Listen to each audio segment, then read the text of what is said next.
Good evening, good evening. Good evening, everyone. Welcome back to another Tuesday of the Roundtable Talk. You know who I am. I am Christopher Unk Jones, host of this evening's Roundtable, along with my co-host this evening, Perry Busby and Miss Catherine Campbell.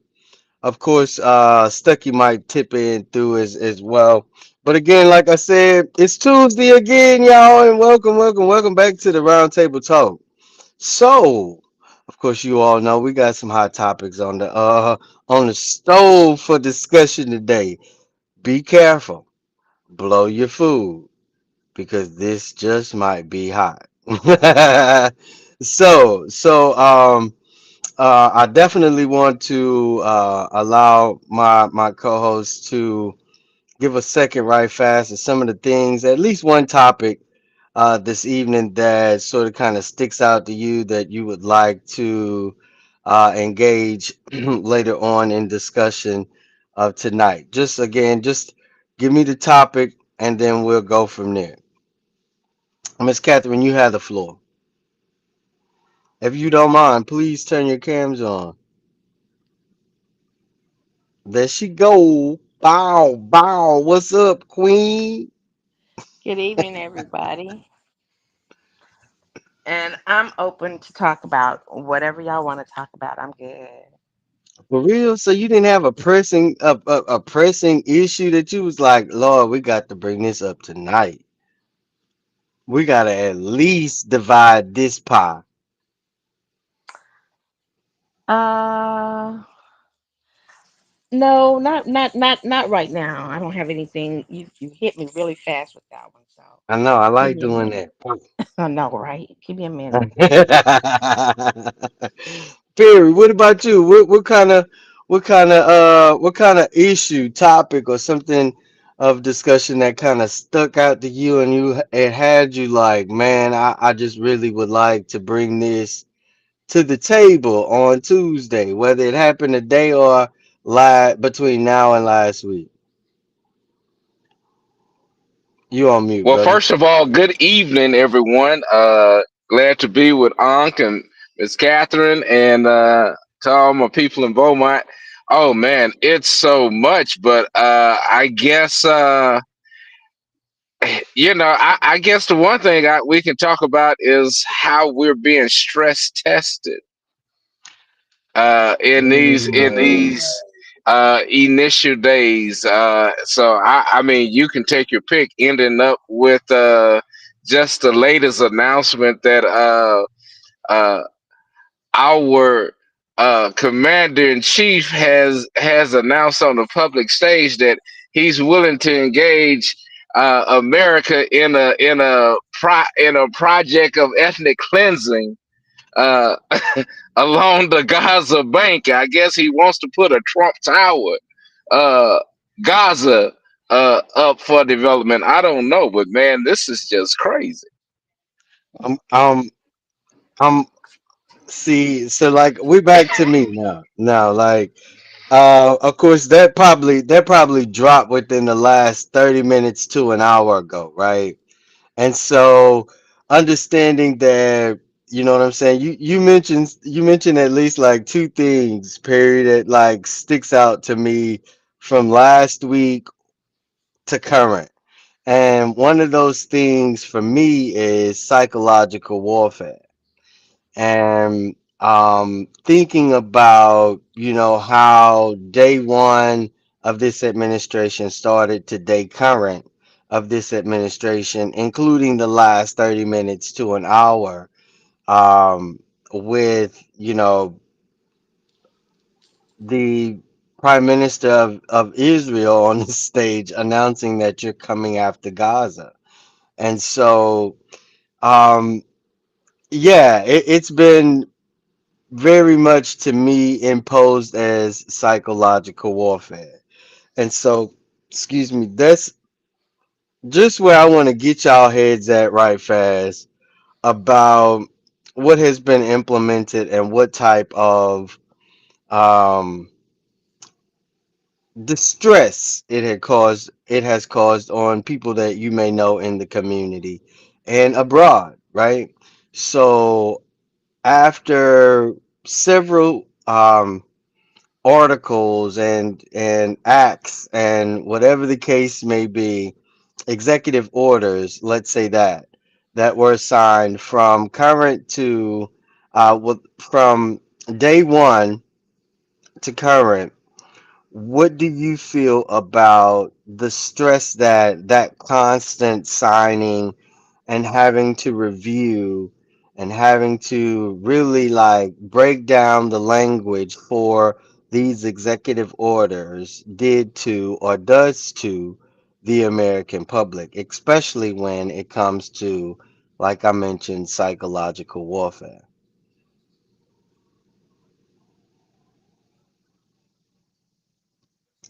Feel free to chime in, y'all. I knew this one was going to be a bit touchy because, not everybody thought uh, or think that deep about, you know what I'm saying, the different types of warfare and rumors of war. If you're catching it, you know what I'm saying. If you spiritually led, you caught that.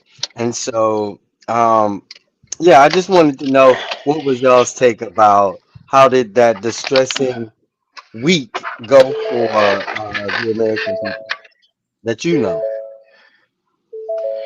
Uh, for a few, especially the civil servants that I know, it's been a rather demoralizing past few weeks. I mean, because now, I mean, we're talking jobs and people's livelihoods Exactly. connected, and this is not. I mean, and this is before you even get to the sort of the leverage buyout that I guess they trying to, they're trying to put up. Uh, and even then, I mean, we're just in the early stages of this. Exactly. Uh, and so the cause and effect, I think, uh, is going to vary. But once it really gets to the people, I mean, we do hear where some. I was just listening to news earlier, and there are still some Head Start facilities uh, that, even though Trump said, "Okay, okay, I rescind. We're not gonna cut off this funding." That funding that just like with everything else, once you cut it off at the valve, now you're waiting for it. I don't care how you turn that spigot, the water's not flowing. And so we have now some uh, Head Start agencies that may be closing their doors pretty soon because the funding has not resumed. So again, I mean, it's just you feeling the true trickle down on these impacts, and some are delayed. And So, Miss Cat, would you agree that there is a sense of psychological warfare that's actually being taken or being imposed on the American people? And again, it's based on, you know what I'm saying, the amount of orders that were signed, the how quick those orders were signed, how fast the Republican-led Senate are confirming individuals that have direct, what we would consume or assume to be direct conflict of interest in being a part of our federal government, right? So, like, what kind of, I would say, civil anxieties or yeah, like some almost mental anguishes have been identified within our community. What's your take on the psychological warfare? I do believe it is a type of psychological warfare. that's going on, but it's not just impacting just our community, it's everybody. Trump has nothing for nobody but himself. And I mean, if you're not in the class that he's in, then you're gonna I'm glad you said that. FA and FO. FO. Then that's all it is to it. I And love it. it's gonna touch everybody. But Exactly. they said we were the undesirables, but we don't die, we multiply, so we'll be okay because we know how to survive, you know. It's not even a matter of psychological warfare for us because this has been our fight all along, right?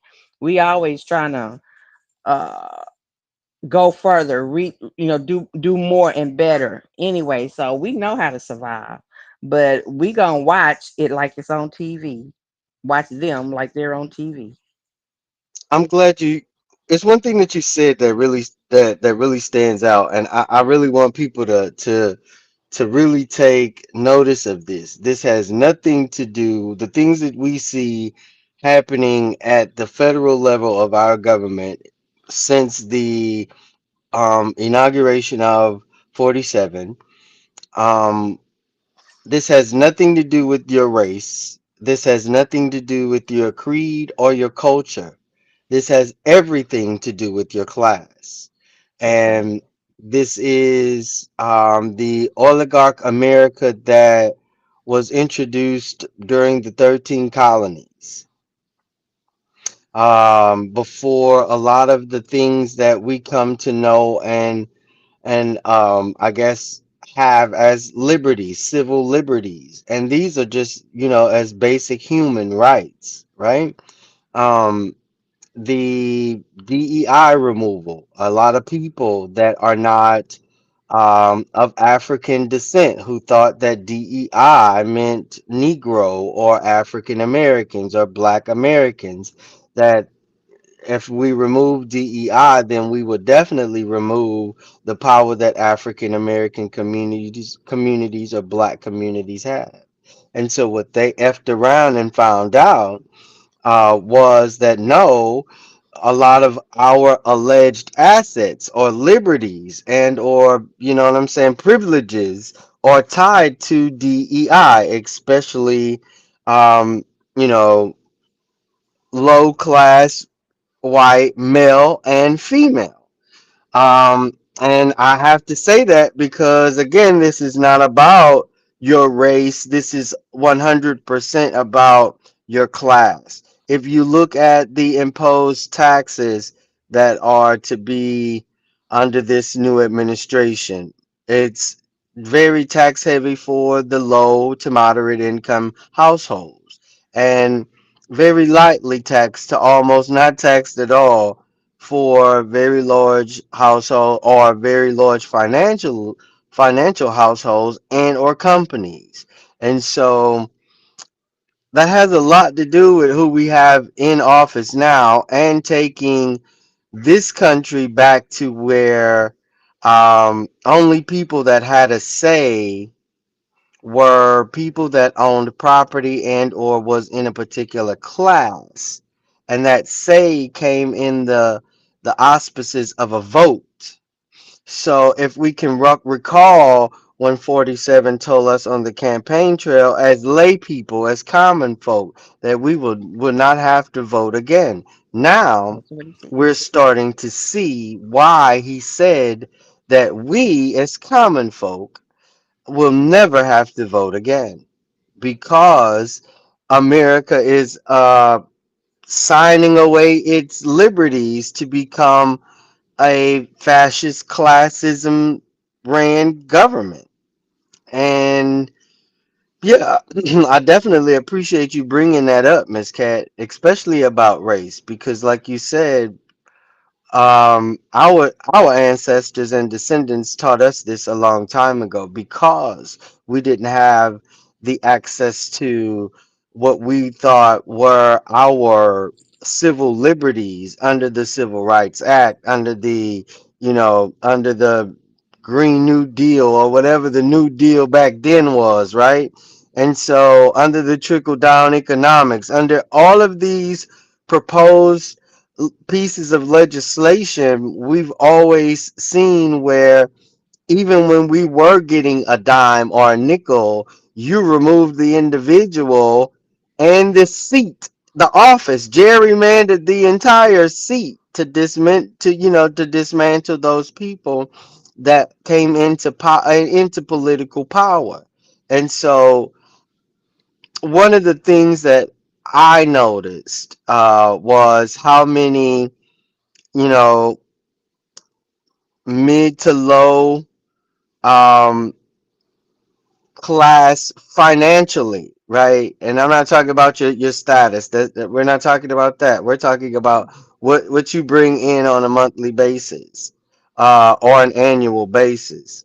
And so it's several individuals that will um, have to adapt and adopt to living above their means, and really having to rebudget their households, and whether it's conservatives, liberals, Democrats, whatever the case may be, right? And so that's just one of the topics that I wanted to mention, or sort of kind of gauge, so that we can also reach out to our family members and be consistent in communication with our family members as we go through these next 4 years. And if we have another election, hopefully we can make some real changes on the federal level. Now, with that being said, how many of us are aware that um,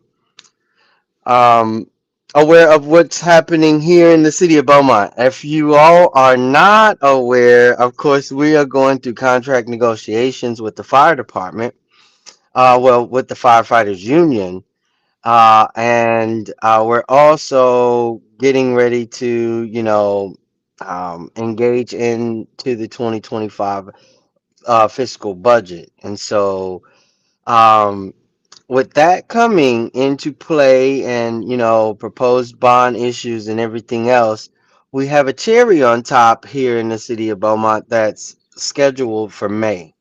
And that May schedule has the sounds of local elections to it.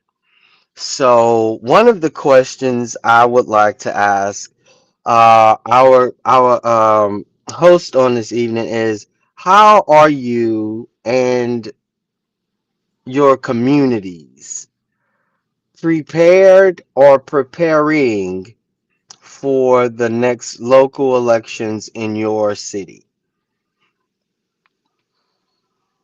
How are we preparing? Prepared and are preparing.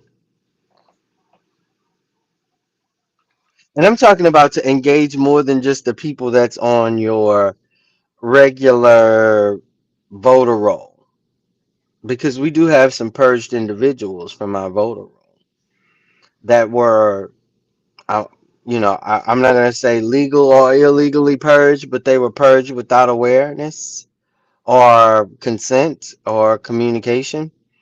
And some of those individuals have, just thrown up both of their hands when it comes to that process. And they refuse to register because they may have been, a participant in the previous election or the last annual election. And they found out that in November that they were purged or removed from the voter roll. Well, myself, um, I do have a tool on my phone that I can put people's names in to make sure that they are registered and that they are prepared to vote. That's one way. Uh, as I meet people, I bring that up in conversation. And also, as I'm talking to my neighbors, I'm, asking what do people want in the community? What do they want to see in their local elections? So, What type I of like candidates that. they want to see. I like the fact that you ask opinions and other, and instead of just giving, you know, what your opinion and or your, foresight and or ideas are. Of course, being engaged in a grassroots engagement such as compelling our community to come out to the poll, right? Right. Um, it's gonna take that kind of conversation. It's gonna take that, that type of communication, whether it's disseminated information and or straight up 100% information, right? And so having um, those types of relationships with, with our block neighbors, the next block over neighbors is always, it's always paramount and detrimental to not only getting our community out for the polls, but just engaging, period, right? Having us Right. watch over each other, watch each other, care for each other, because these times are really going to push us to a sense of community, right? So yeah, Perry, what about you? What do you see as ideas to engage a sleeping body and or a um a voting populace that may be just, you know, I'm outdone. I've been removed from the voter roll. I done been, you know what I'm saying? My grandmother was removed. She been voting forever. I've seen people almost get arrested for voting. Something simple like, you know, she didn't have her T uh crossed and they thought it was a L or whatever the case may be, reason for purging here in the state of Texas. What do you think should be our move in order to engage the voting populace here? Um, I think Catherine hit. Oh man, oh man, he fighting with that Wi-Fi. Yeah, yeah. He fighting that Wi-Fi. Give me He fighting give that me Wi-Fi two minutes, bad. and I'm gonna give me 2 minutes, and I'm gonna jump on my other device, and I'm gonna answer that because I think Catherine had a great response. I just Yes, wanted to follow indeed. up. So give me a few minutes. Absolutely. But yes, so for him to for just for I've noticed Miss Catherine and probably listeners and viewers everywhere. I've noticed how, our candidates and elected incumbents will say, vote for me, vote for me. Um, Especially around election time. But a lot of people in our communities, not just one community, a lot of people within our communities are more receptible to individuals consistently being present. They Correct. receive they receive someone asking them for their vote more than um, a random person asking for their vote that they do not see. And so I hear, and I'm sure you as well in our community, especially in the space that you engage in for civic engagement as well as civic literacy, right? um I understand that there are some individuals who may just be like, I don't even want to deal with it. They're gonna do what they want to do anyway. I've heard right wing, left wing, all the same bird. I've heard it all, right? And what I try to relay to people is that your absence and the lack of voting in your particular district, in your particular ward, in mass numbers is one of the main reasons that candidates do not come to you and ask you what is it that Your you want. opinion. That's right. because they see the low number of the low voter turnout that happens within your precinct. They see the low turnout that happens in your ward. They see the low turnout that may happen overall in your demographic. They see it. They see it. They know each and every one who has voted and who said, "Oh yeah, I'm a vote." All that's public record, right? And That's right. so when we notice within our communities that we are missing something, and we just choose to not engage in that process and or continue to perpetuate the thought that, oh, they just gonna do what they want to do anyway, when the whole time we are allowing them to do what they want to do without us being involved. Go ahead. Right. Right. And to piggyback on that, when you want help, then they know who you are if you're engaging them. So if you want a council person to recognize you or to see your problem as important as you do, then you need to Yes, show up. exactly. You know, it I can't mean, just like, be a one-sided relationship. right. I mean, I've heard consistently, Miss Cat. I mean, like, as a young person coming up, and engaging and advocating for certain things, sidewalks, whatever the case may be in our community, right? I've heard squeaky wheel gets the oil.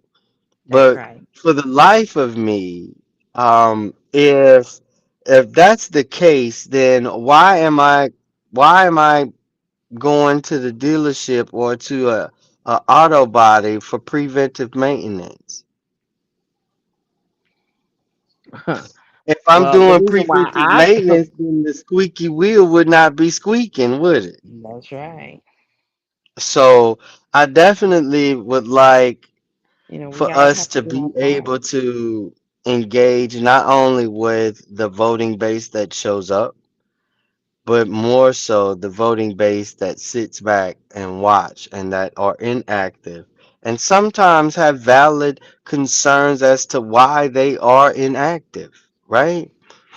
I Sometimes. think there are ways that we as a community can encourage not only those that haven't voted in a while, but even our newly registered voters, regardless to what age, to vote conducive to what it is that we would like to see. And I keep saying we because there are several different groups, right?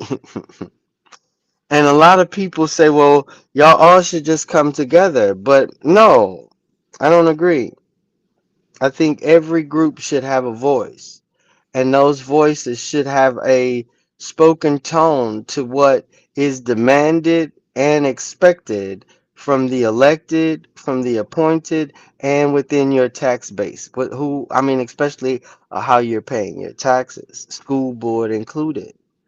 If you are not seeing the funding that you should see or expecting to see it in your school board, your best bet is to go to Austin and go get some of your money back because Austin is holding it in surplus.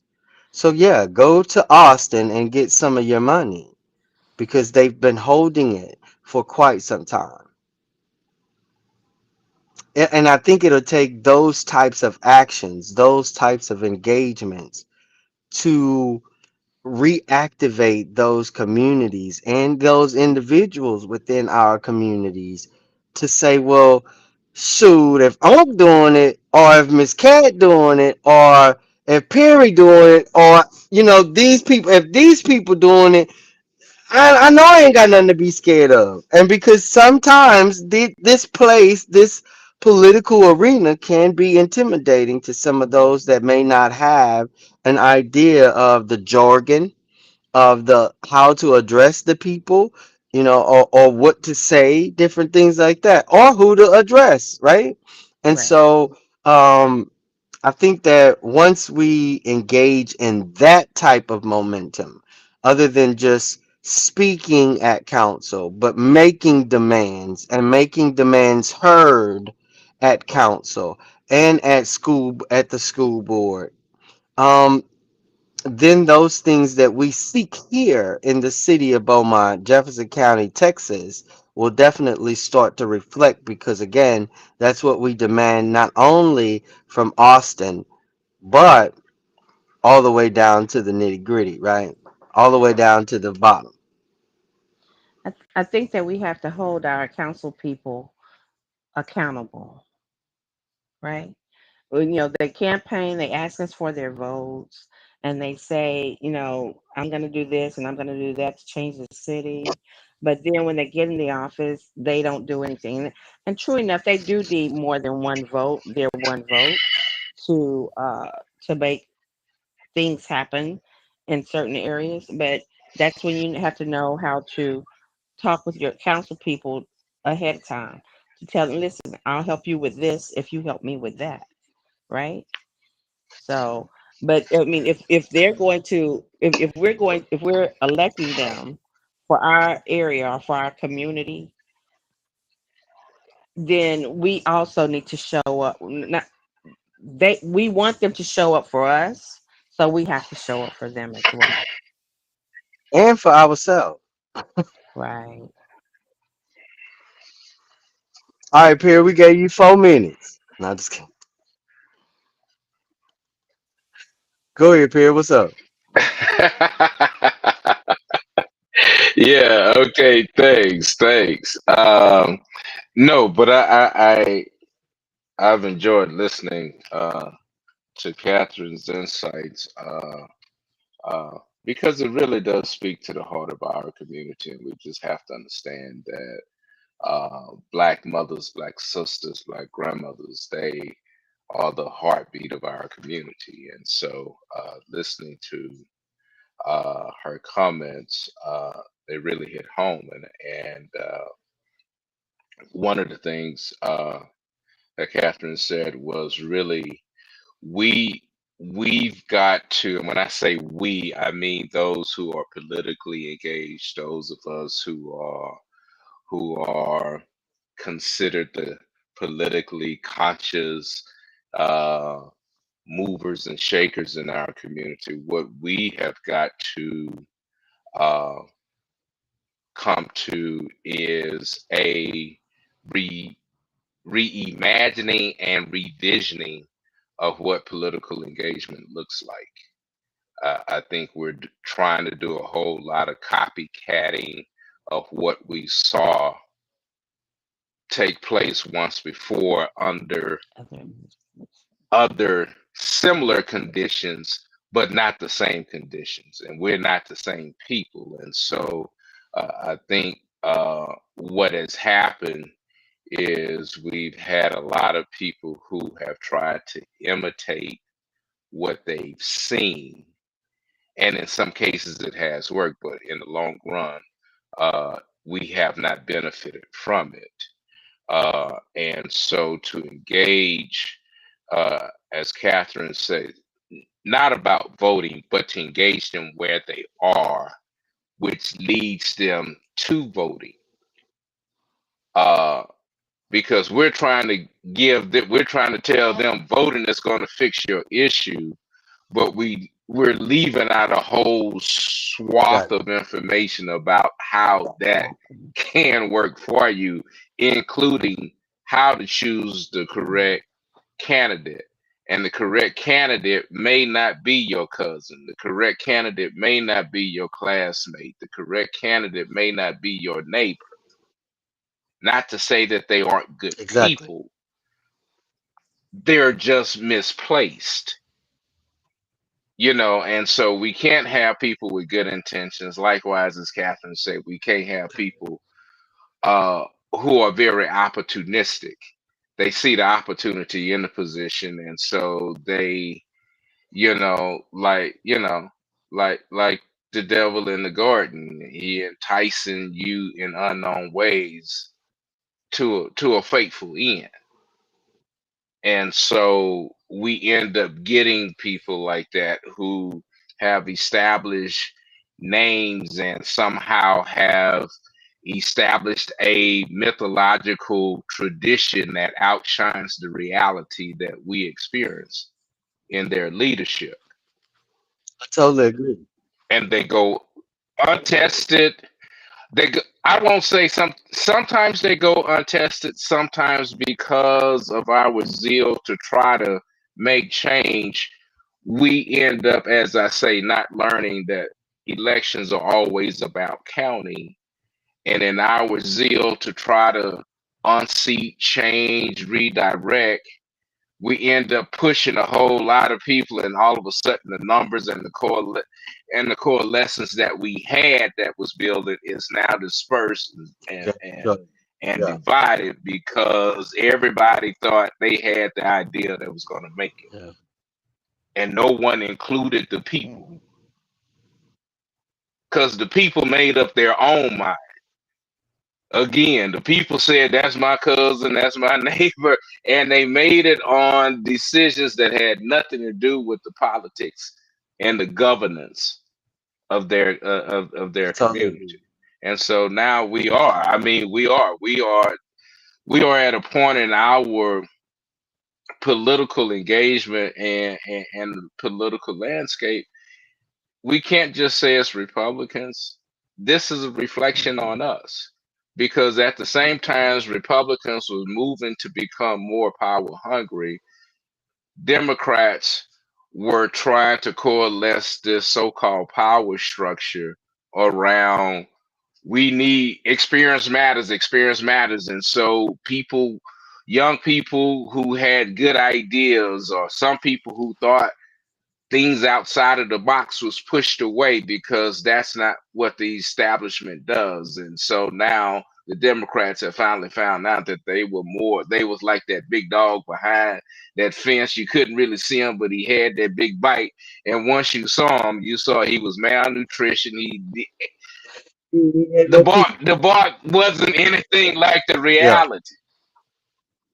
And so now we're trying to see now this movement now around Democrats trying to, but I just think, as you said, Chris, this is not about race. It's not about uh, uh, your zip code, but this is about who we should decide who our leaders are. These are people who are making decisions for your life, even in their silence.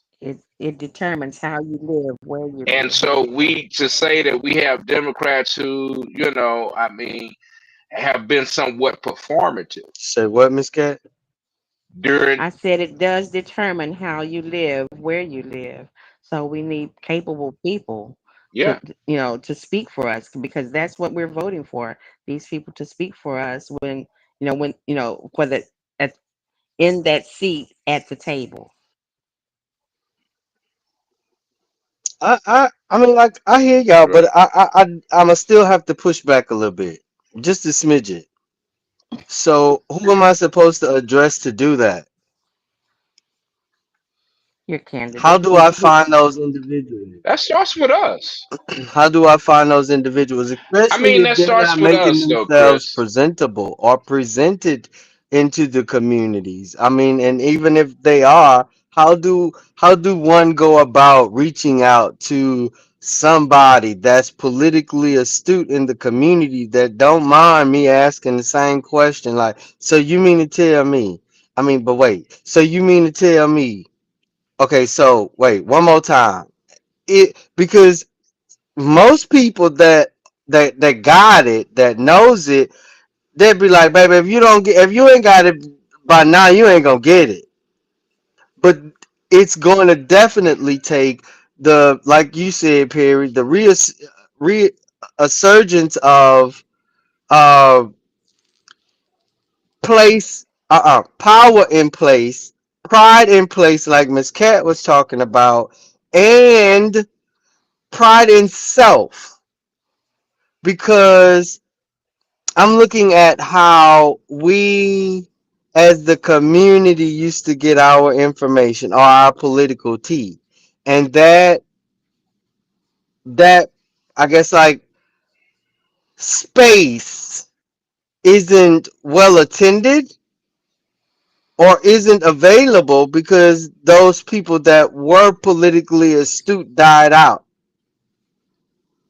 So like where am I supposed to get these connections when it is Like you said, Miss Cat, I go vote for this person, but I can never get in touch with this person.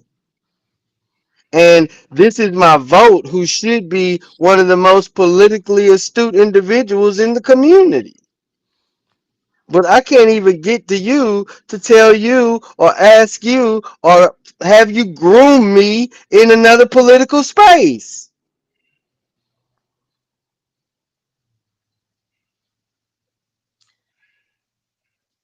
The council people that I approach, um, in the past, uh, I may not have been able to access them.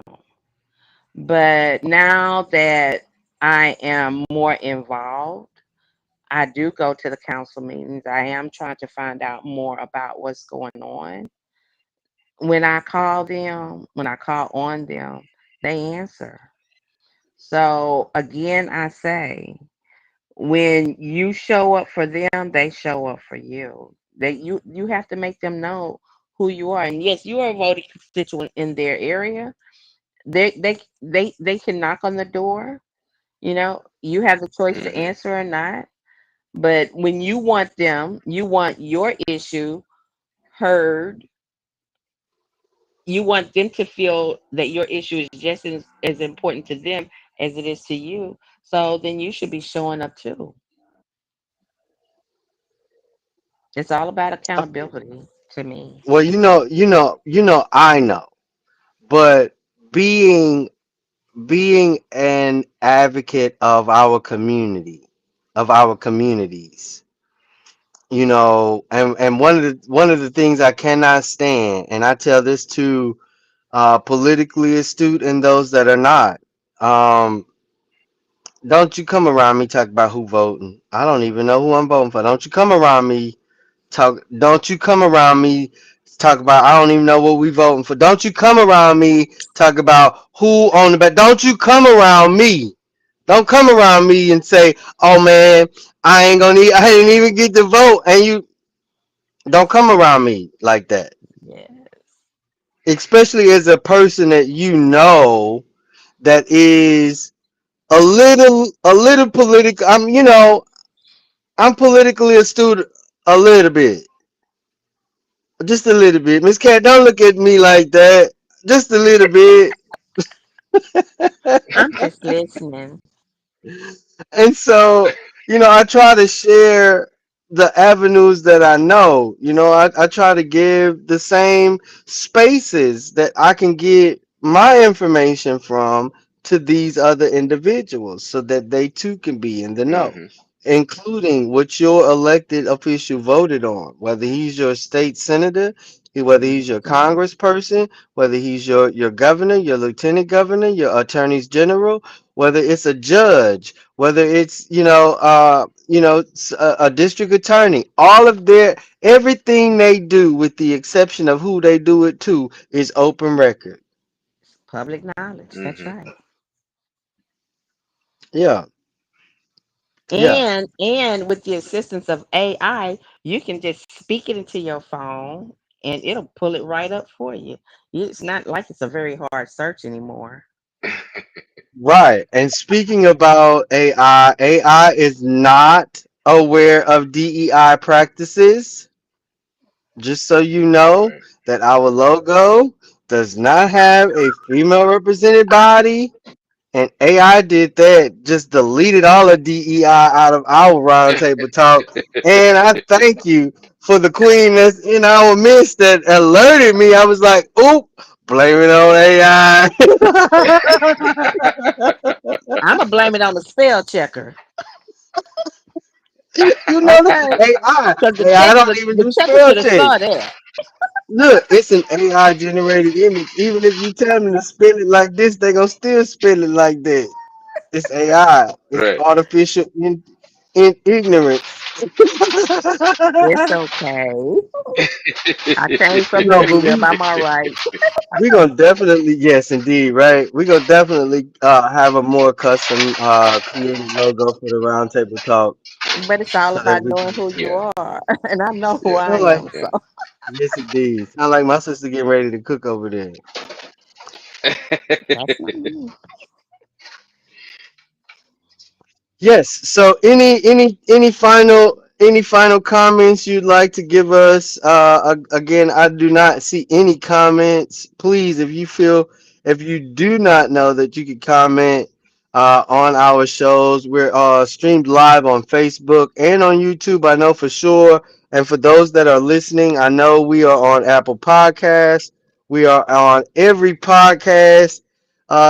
You could possibly think of. And I definitely want to thank Tony Renfro for hosting us on the Knowledge is Power podcast.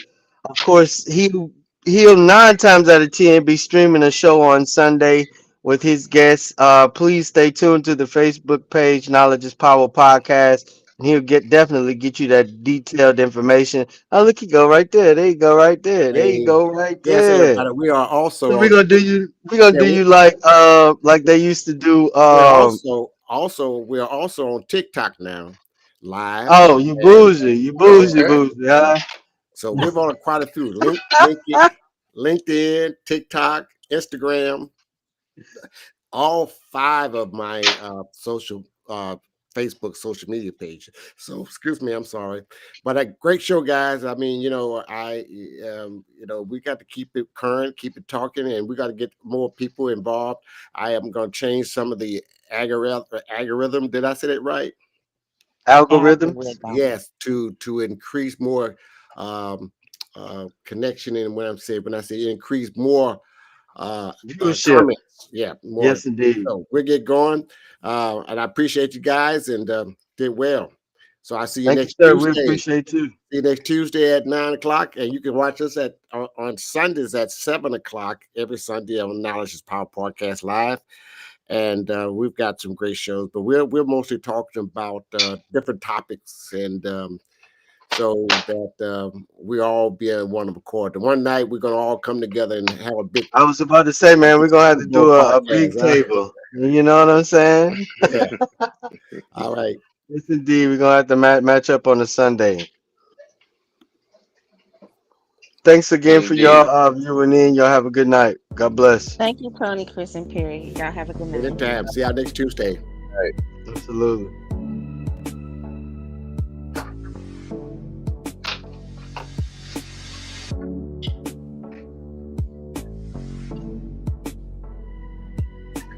I'm gonna get y'all.